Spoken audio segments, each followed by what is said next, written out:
Good evening. Welcome to Career Conversations for UNT alumni.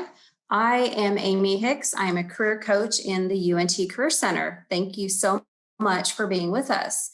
Today, we have a guest presenter. I am so excited that I, by happenstance, have met Raleigh Keenan. He is the Chief Revenue Officer with Tegrita, and he is a UNT alum from 1997.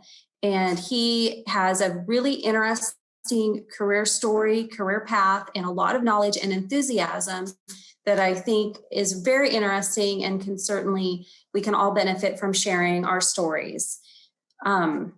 So Raleigh has also authored a book, and Raleigh, you'll have to share when we can access the book and what the availability is, but the title is CMO to CRO.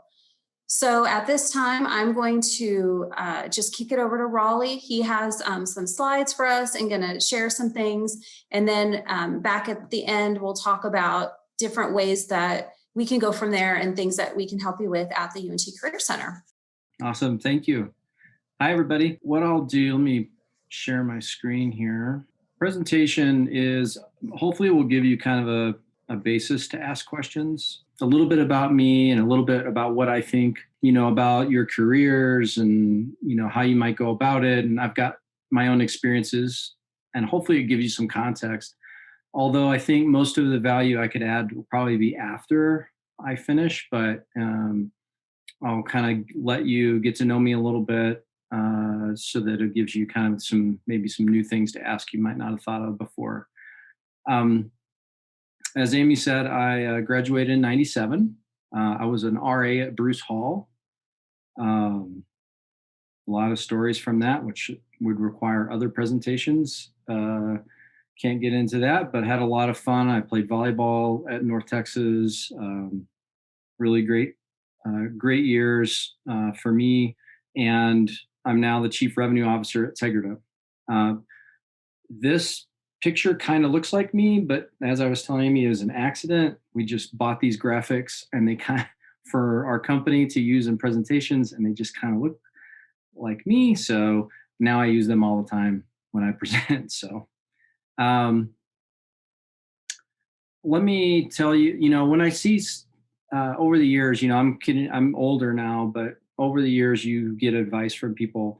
And I think sometimes what I would do is research that person after they gave me advice. And I'd always be kind of like, oh, well, they're nothing like me after I would kind of research them. So I'm going to save you some time and I'm going to tell you things that you would never find out about me unless I told you. And hopefully it'll help you feel a little more like you know something about me and how that might apply to you. Just quickly, I'll tell you about me and the company that I work for. As a CRO, a Chief Revenue Officer, I kind of cut across departments. So some people are looking for a career in sales or a career in marketing, a career in IT, things like that. I cut across all of it, where I will just jump into, an obstacle or an opportunity that I feel is stopping us from growing or can help us grow. So it's really fun for me because of my background. Really a perfect job for me. It took me until I'm, 47 to finally find that job, but I'm finally here and I get to do things that would normally be HR. I do a lot of things that are sort of legal and operations. And then of course I do a lot of marketing, sales, directing. And just as a point of interest, one of the things we're focused on in 2021 that I lead is how we get new revenue from like technology partners that we might do consulting on their software, but how do we get revenue from that software company for being a really good consultant for their tech? So it's a really difficult way to get revenue, but I think it's pretty sustainable if we get it going. So that's my big focus for the year. What does Tegrita do? We basically are consultants for marketing and revenue tech. So a lot of our guys consultants, kind of look like IT consultants in a way. They know a lot about data, they know a lot about systems, but then they also know a lot about marketing and strategy and how to apply and how to enable that through tech. And so, really, an evolving world that we're in, which is that what the book's about, CMO to CRO. So, what the world we're in is evolving from focused on marketing technology to really focused on marketing, sales, support, anything that touches the customer technology. And so that's what that book is about. And that's the kind of world that we're living in as in our market at Tegrita. As I said, I'm literally going back till I was 10 years old because I want you to see that like I'm a super normal person. I used to laugh when we would get conversations from, senior vice president of, whatever. And he'd be like, I had a rough time. And, you kind of look back at his career and you'd be like, you never really had it.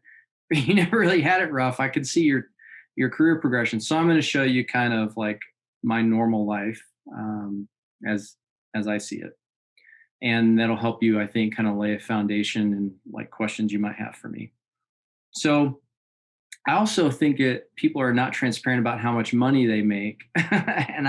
So I want you to kind of see, and instead of like putting actual numbers, I wanted to give a bit of can you guys see my little legend in the top right? Because my windows are blocking it for me.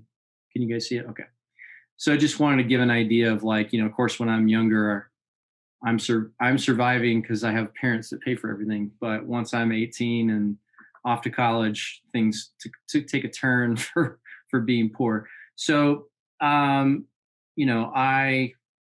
was, a soccer player, but kind of stopped playing when growing up. I moved a lot. My dad worked for the railroad.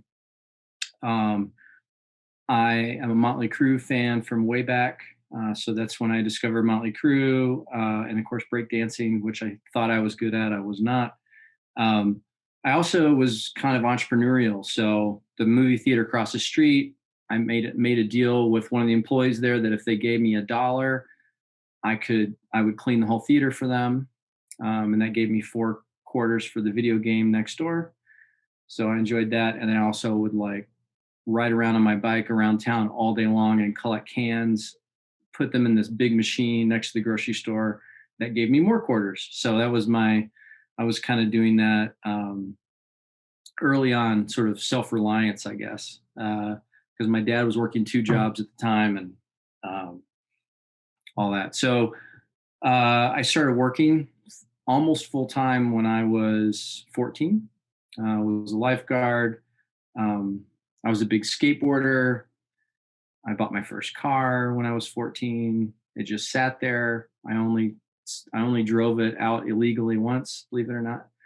When I was 16, I tried out for the baseball team, didn't make it.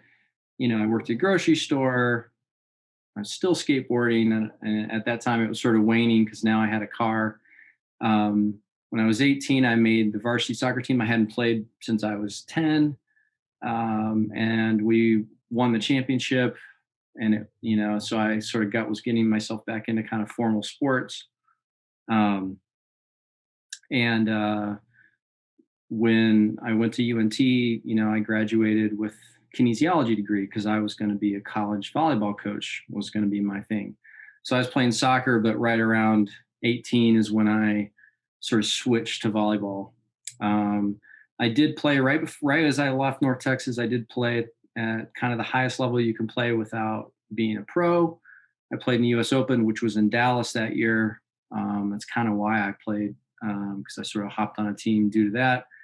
And I finally sold my 76 Nova, which I'd had for almost 11 years at that point.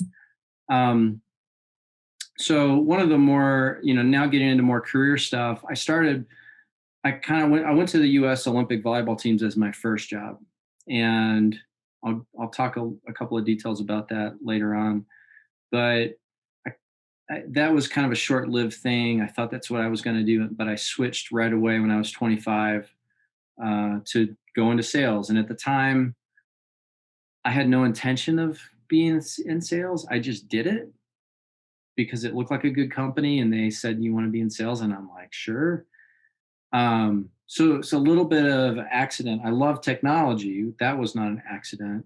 'Cause had built my own website at North Texas, and back then there was no software, so you're coding everything to do that. And I was just kind of really into tech, but sales I didn't know. I had my first kid. I have 5 children. 3 are adults now, um, and markedly, my dad restored old cars, and so cars are kind of these moments for me. I bought my first new car when I was 25. Up to that point, I was always, helping my dad with really old, broken cars. Um, by the time I was 34, you can see like I'm making really good money. At that point, I had 5 kids. I was kind of bored in sales, and so I went and got my MBA at Northwestern. At that time, at that point, I was living in Chicago, and I switched because most of the time when you go into get your MBA at one of these schools, the consulting firms just hang out and talk to you about consulting jobs all the time. And so I ended up sort of falling into that. Seemed more interesting than what I was doing. And I had already at that point bought and sold a couple of homes and built another one. Um, and then later on, I divorced, started, some more different consulting jobs, and the part, you wouldn't necessarily read about with me is that at this point, you can see sort of my money situation is rough. I'm getting lots of pressure in court and the things that go along with divorce, it's just really hard. And I tried to start my own consulting firm. I did it for a little bit and decided it was not worth it and went back into working, for other companies. And then by the time I hit 43, I was like back in college kind of format. So I had the consulting firm I was with from Singapore laid me off.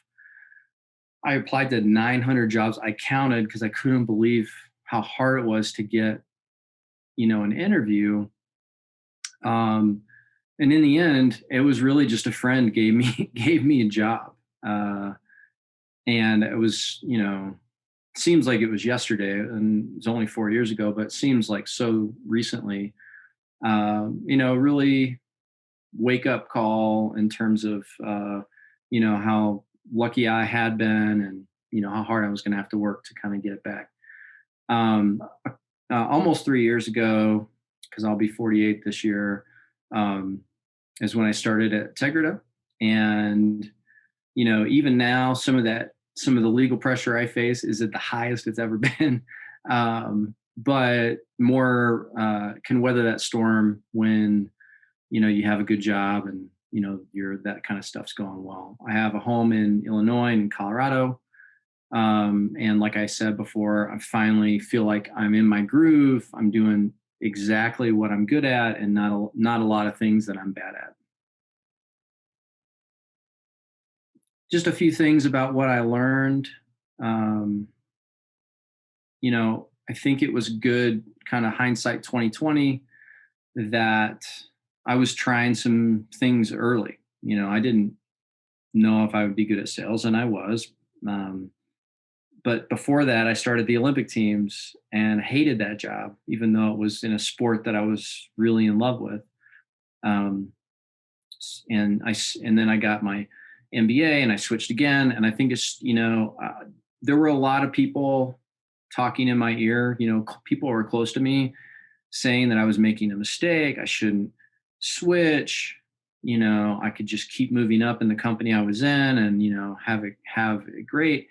And for me, the happiness bullet and your gut, to trust your gut, like that's what I was doing just kind of instinctively. Was I know this is good, but I'm super bored and I'm not happy. And, I've got kids and I don't want them to see me like doing the job I don't like, or job, I don't want to talk, they're going to at some point be asking me about what I'm doing. And they were still young then. And I'm just knew I needed a change. And of course, you could see from my uh, timeline that making those changes was I had to sacrifice a lot.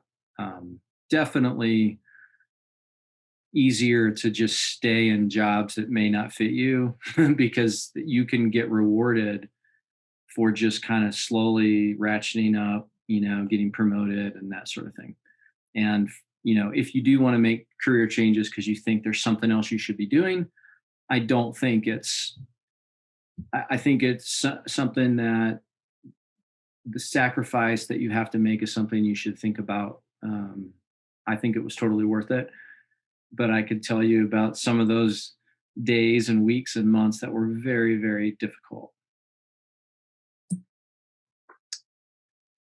I thought about, for this discussion, I thought about how I have looked for jobs and sort of made up a little bit of my own sort of framework of how I'm going about it. So I want to talk about it a little bit, and give you some practical things that you might think about doing. Um, the first one is probably, that's probably a half a day presentation on how to, how important it is to know yourself. And I'll talk about what I mean by that in some detail, but you really, really have to be honest with yourself about yourself. um, and it's really the linchpin for everything else after it. So we'll get into that in a minute. The short and long term continuum, I think you do need to look at, I really want to be in this industry, or I want to work for this company, and you should foster the vision that you have. And at the same time, if you need that oxygen, which I use that term a lot. I got to have money, I got to pay bills. You do need to kind of foster some, like, what's some low hanging fruit, like I did, where my friend just hired me. It was not the job I wanted in any way. But it had this slight connection to my vision. And so I took it, I dealt with it, and it actually helped me get to Tegrita, um, which was kind of a plan I made when he offered me the job. I'm like, well, I think I could connect some dots here and get there. Um, so playing that in terms of your effort, I think is just really important to think about. It's not one or the other. You do have to kind of play both, spend some time on both things. Um, Always being on. I think some people use this differently than the way I'm using it. I'm saying you need to always be thinking through, researching, and talking about what your vision is for the job that you want, for the career that you want. Talk to people, talk to your friends, talk to strangers.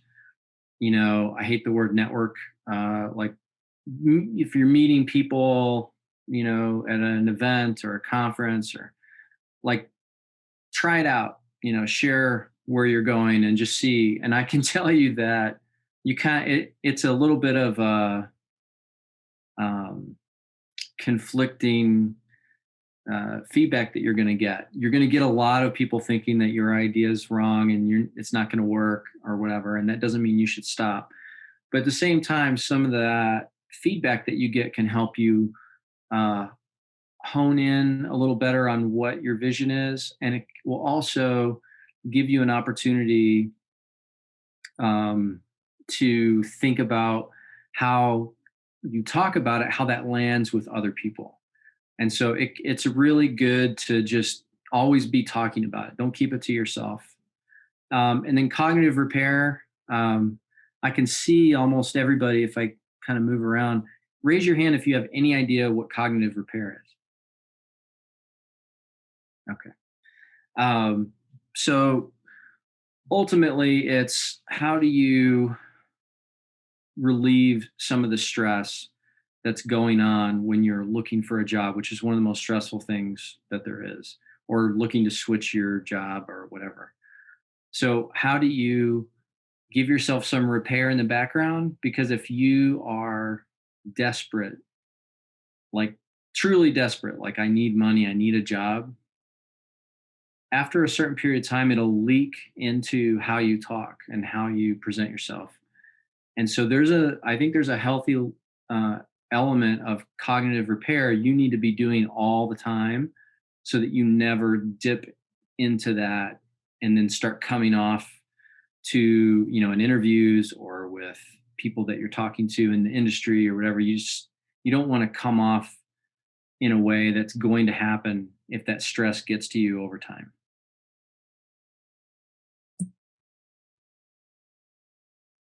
So know yourself. If you looked at my background, or if you do look at my background, you'll see that I worked at a firm called Gallup. They invented StrengthsFinder. I know way more about that assessment than is necessary. I took it in 2006. I still look at it quite often, and I still work on things that are in my profile. I'll show you some things that are in it in a minute. Um, and you want to review your own history. I'll show you a little my history and what I mean by that, and how that you can sort of help figure out like what should I be doing if you're not quite sure. I think it's a good exercise to combine those two things. And then even a third thing you can throw in. I do it actually every couple of years. I have some friends I'll text and I'll say, and I don't send the same friends the text, but I'll send like 10 friends a text and say, give me one word that describes me professionally and one word that you think describes me personally. And first of all, it's hilarious just to see what people say, but it's also like, you know, important, I think, to kind of temper yourself to like, well, I think I'm this way, but what do other people think? And kind of make sure that you're not, operating in a completely unrealistic mindset and people see you differently. Um, it's been helpful to me. I just did it a few months ago. It seems like I always do it when I'm on a plane. I did it on a plane right before I took off. I just sent it, and then I was getting people's texts when I landed. So I think it's good to get that. The short long term, I told you a little bit about this on the other slide, but just think about what are some quick things I can do. I remember in 2017, I had been laid off, and I just I needed to fill that gap while I was finding something, and so I like found a couple people to do like technical things for. I mean, I'm not an IT guy, but clearly I'm more technical than a lot of people in the little town I was in. I was back in Amarillo, Texas. My father had just died, and I was with my mom, and I was just like, I got to do something. And so I was doing little, like what I would call quick wins. I was doing little bits of work that I'm not at all interested in, but it was a way to kind of, in some ways, it was a little bit of cognitive repair too, because I was useful, helpful to people. So I did that. And then at the same time, I was calling everybody I'd worked with in the past and asking for their thoughts and still trying to build that vision of where I was going to go. And as you early on in your career, I think quick wins are just more like likely to happen, and almost uh, more reasonable. Whereas later, like right now in my career, it's probably a lot less likely that I'm going to be grabbing, contract work or doing short term things. Um, I just think that that's kind of how that plays out. I've got enough experiences now where that kind of thing will be, I think, less likely. And I'm totally willing to do quick wins if I have to, but I just think you can kind of look at that in terms of your, place in your life, and with the likelihood that you're going to have to figure out how to balance that. And I talked about lack of oxygen. I think you just have to, depending on your situation, everybody's life is different. Um, I have commitments that most people don't have. And so my lack of oxygen can get very pressing really fast.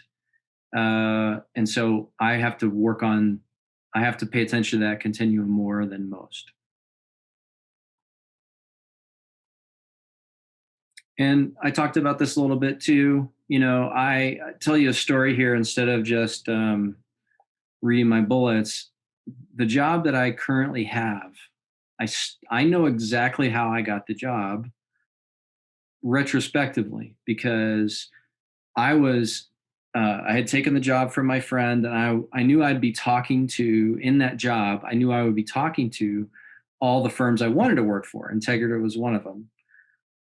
And so anytime I got an audience with the CRO at Tegrita, I just found excuses to just tell my story, like how I think the market is changing and how I think the industry should evolve and what I think a place like Tegrita should be doing, what I think they should not be doing.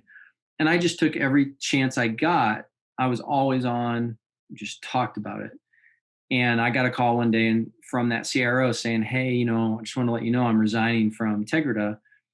And I'm like, "Okay." And, she told me what she was going to do next. And then she said, "And by the way, I told my CEO to call you. I think you should take my place." Now, she would have never said that if I hadn't always been on. If I had just talked to her professionally and not gotten into my thinking, I would have never happened. Now, she's not the only one that got an earful from me about my vision. I mean, I told it to a lot of people that I'm sure wish I hadn't wasted their time. But the point is, that's sort of luck. I know why. I know why it happened. Um, the look for intelligent life. That's my funny way of business development and really anything. Like I'm always looking for um, people that I consider sort of go-getters, whether it's at clients, my own company, um, partners that we work with. I'm always looking for those people that I can tell are going to give a little extra, and they're going to go an extra mile for me. They're going to give me the benefit of the doubt. And these people are not, a dime a dozen. They're hard to find, and I can name them. There's probably like five in my career. I'm just always looking for them because those are the people that at some point I'm going to need to lean on, or maybe they're going to hire me, or maybe they're going to refer me. But I'm always looking for those people um, that, for whatever reason, they understand me. For whatever reason, they have my best interests at heart. But it's an always on search for me. And then after they know me, then I explain to them that they're intelligent life. I don't tell them that too early. And then, yeah, I say take some chances. I was making kind of laughing about, when I was saying that's how I got my job at Tegrita. I mean, there's plenty of people who I took chances with who I know really don't ever want to talk to me again because they probably think I'm crazy or I'm annoying because I talk their ear off about the industry. But you got to do that. You got to take some chances, and you just don't know who's going to actually pay attention. And I can tell you that the CRO that I replaced, I can tell you that at the time I told her my vision, I definitely didn't get a super positive, I didn't think she really enjoyed listening to me. So you just have to take some chances. And then cognitive repair, which I said I was going to talk a little bit about, do some, set aside some time to do learning in the area that you're interested in, or even just areas you're not sure if you're interested in. But invest some of your time in things like that, where you can evolve or expand your knowledge. And as I was talking about before, just keep evolving what you think you want to do by talking to others. Sit down. I've got a whiteboard right here. I'm always drawing on my whiteboard, trying to figure out, what my next move is.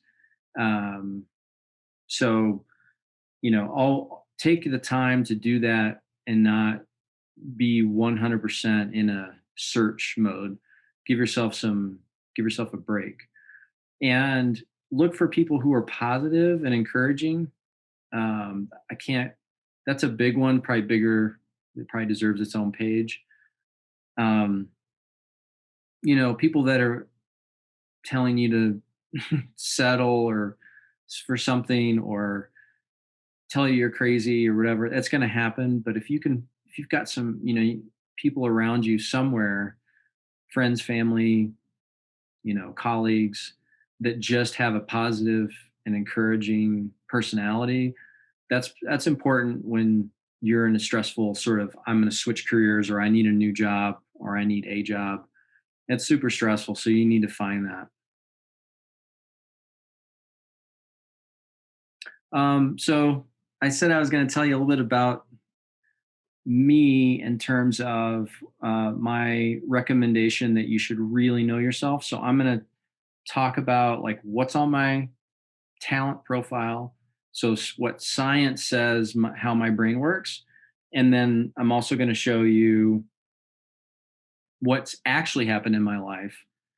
And then I'll try to, make sense of it for you a little bit. Um, so if you look at what's easy, which if you haven't taken an assessment, is like, what's my life? Well, I grew up thinking I was going to be this great athlete because, I started playing soccer and we won everything. And, I also felt like my own little entrepreneur because I was doing my own work. I got a car before any of my friends did. I, just decided to start soccer again and we won the championship. I thought this all going great. I also, like you could see, I just started things. I started to lead things. I started a grass league in volleyball, for volleyball in Amarillo, Texas, like in the worst town ever to do that. And somehow I got people to do it. And it was like huge, and super fun. I also, right as that was happening, was on a soccer team. We won the whole like region as an adult, and that was awesome and unexpected. When I got to UNT, I was an RA. I became president of the volleyball club the first year. In my third year, our coach quit. So I quit the team and coached the team, and we went to nationals that year. I was writing my own publications for volleyball and building a website. Um, I became I was secretary and then became president of the Southern Intercollegiate Volleyball Association, which ran the league for all the college teams in Texas, and included Kansas and Louisiana, and a couple other areas. Um, I right out of school, had been already sort of talking to people at the Olympic teams because all I cared about was volleyball, and they liked what I said, and that was my first job.